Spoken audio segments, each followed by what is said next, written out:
The traditional approach is, of course, to start with a target, a protein, encoded by the genes. Of course, all host targets, all potential host targets are encoded by the genome. And then to find some molecule somehow that most of these molecules or potential drugs act by blocking their target, blocking the protein, inhibiting it. They're antagonists. Most drugs are antagonists. And then they create some pharmacologic effect.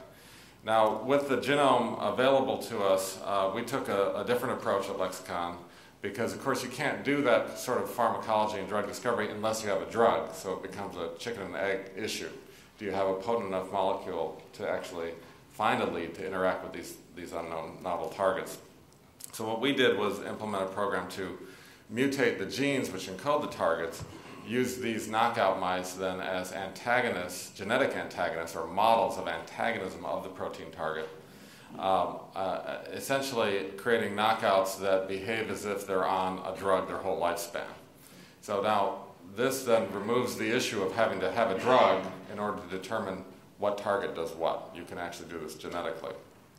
And this enabled us then to embark on new mechanisms of action, define their function physiologically, and then create chemicals, drugs that would then, to the desirable targets that could go forward.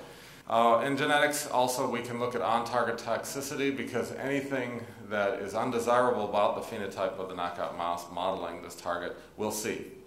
And of course, that gives us great power when we evaluate our drugs now because one of the big issues once you have a drug candidate is determining whether or not it's acting on target or if it's hitting some other target in the body. And of course, there are potentially millions of other binding targets.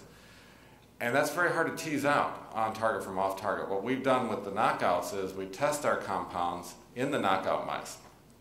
So by definition, any function that that drug has, since it was designed to hit the target that's missing, any function we see in the knockout is by definition an off-target toxicity. So we can then know for the first time in a very controlled manner, is our drug clean? Do we have off-target toxicity? Do we have to re-engineer that, go back to the chemistry labs and come up with another molecule? So we've taken this idea and we've looked at all of the disease genes that we know of so far that have been discovered, and that's just under 3,000 disease genes out of the 22,000 or so genes that human beings have. We have begun a pilot project that leads us down the road to developing versioned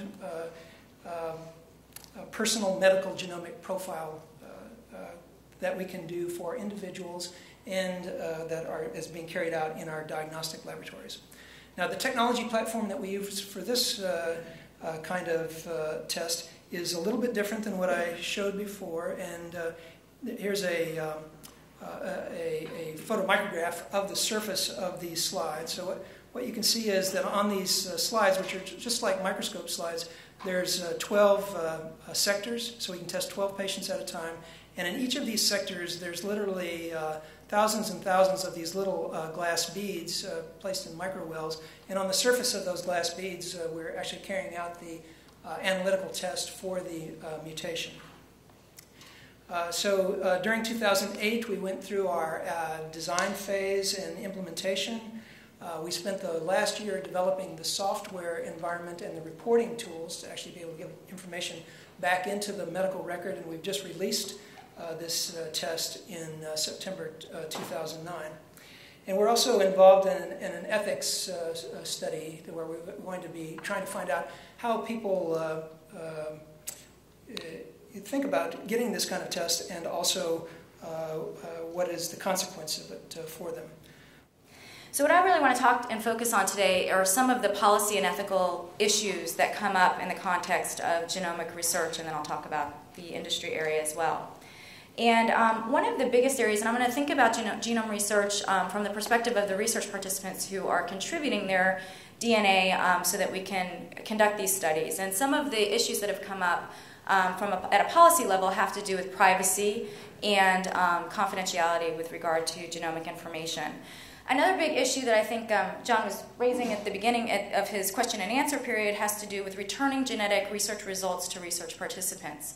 So typically when you participate in a research study, a drug trial, or something else, you don't have an expectation that you're going to get back the individual results from the research that are relevant to you.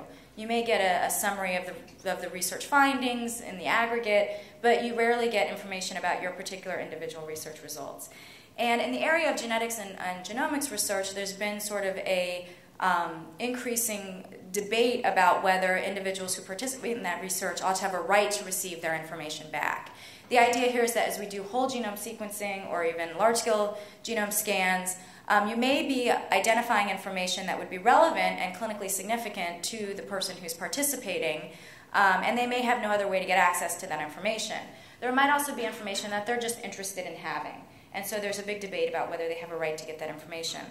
Current guidelines are currently, in the United States at least, fairly restrictive on what information you should be giving back to research participants, and they really say that the only research results that should go back to research participants are valid results that have clinical significance, and that when there's a proven therapeutic or preventive intervention available.